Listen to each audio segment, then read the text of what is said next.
I'm doing a website. I'm creating one called WasiliKandiinskyPaintings.net, and it has to do with my schizoaffective history.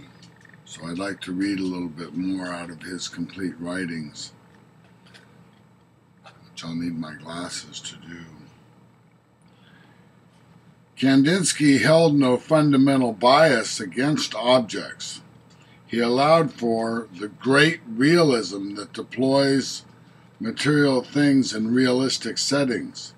During the latter part of his career, he admitted that objects can insinuate themselves. He acknowledged the role the unconscious had played in the creation of his art. Thus, his paintings offer a triple challenge of interpretation: as pure painting, as painting with veiled subject matter, and as documentation of the unconscious. When you talk about being schizoaffective, you're doing so with a part of the brain that is talking about objects.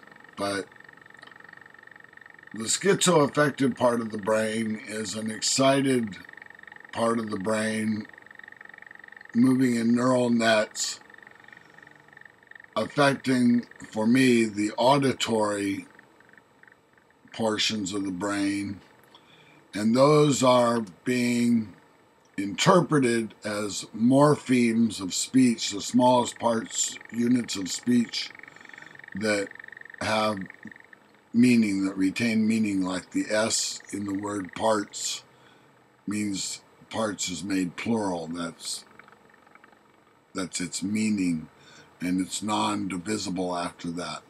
And part is non-divisible, and S for parts is non-divisible. So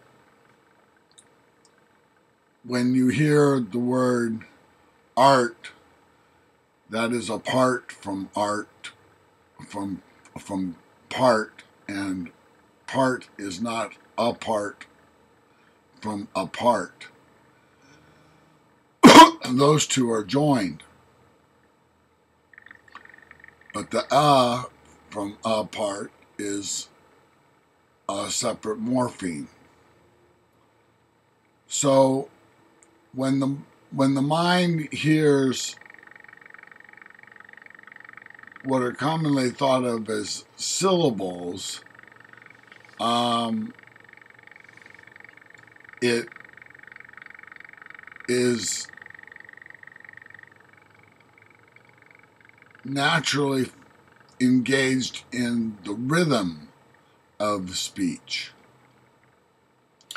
And whatever is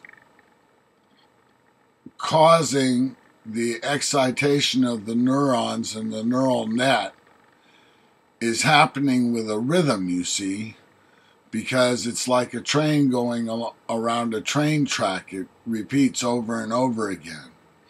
So one of the tricks I have for an antagonistic amount of speech in my head, voices in my head, is to alter the morphemes of the speech that I'm hearing, of the voices that I'm hearing. So, for example,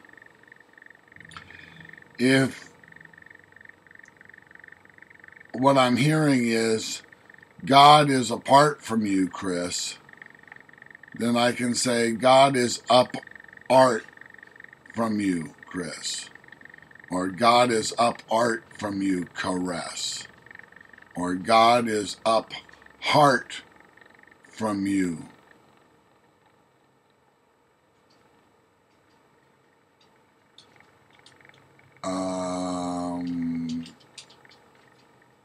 Crease. I can change just slightly the spelling and the syllables and the meaning, by which changes the morphemes and the meaning of what's being said. And this becomes nonsensical, and I get to laugh at it But the demons, I found out, cannot laugh. And it's a great strategy for turning what is antagonistic, that I am apart from God, and I'm being told it specifically to my name, Chris,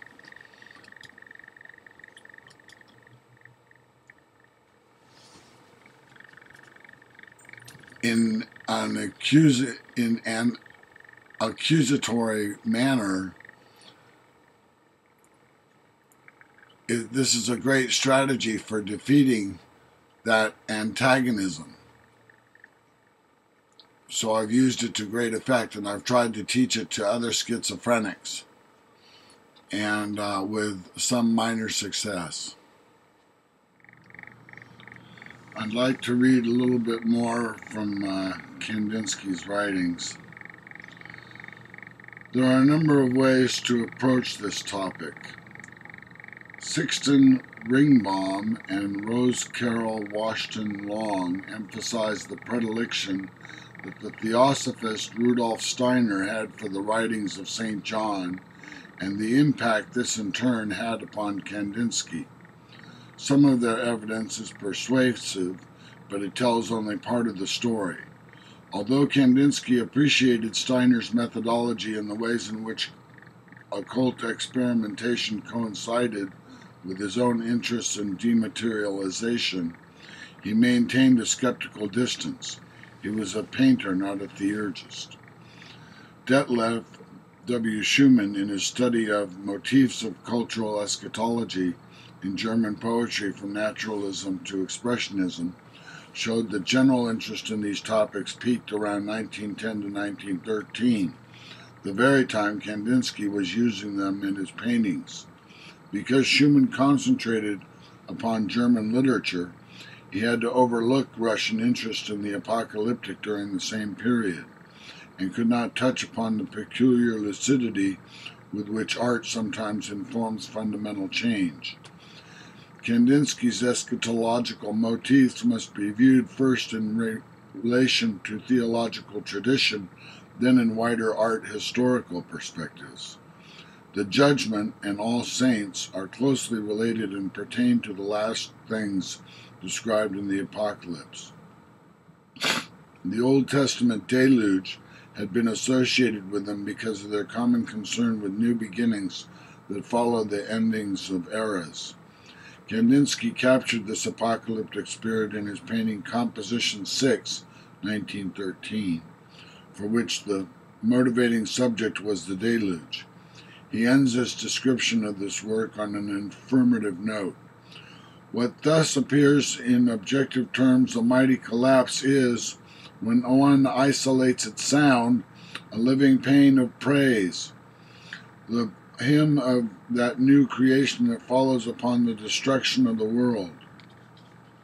There are other aspects of early Christian thought that curiously, and of course unintentionally, describe conditions that correspond to the operative world of non-objective art. If, after judgment, a day is like 1,000 years, then chronological time ceases to be the yardstick by which the events and stories of realist art are measured. Instead, a timelessness prevails in which colors and forms can function in their own terms. In this immensity of transhuman time, the traditional technique of chiaroscuro cannot be applied. Old sources tell us that after the cataclysm, the secular shadows of time yield to the new lights of eternity. Non-objective painting keeps pace with this vision. Shadows cast by candles, moons, and suns vanish, so that a new kind of light can emanate from within the picture's core.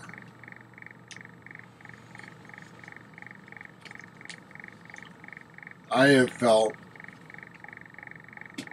when painting a small river in a forest, with the distant sun coming through the trees barely seen, that it was the light from the water that was giving life and light to its surroundings. This comes to me naturally, to have the source of my theme, my main theme in my painting, give off extra light. I don't know why I've ever done it. I just do it.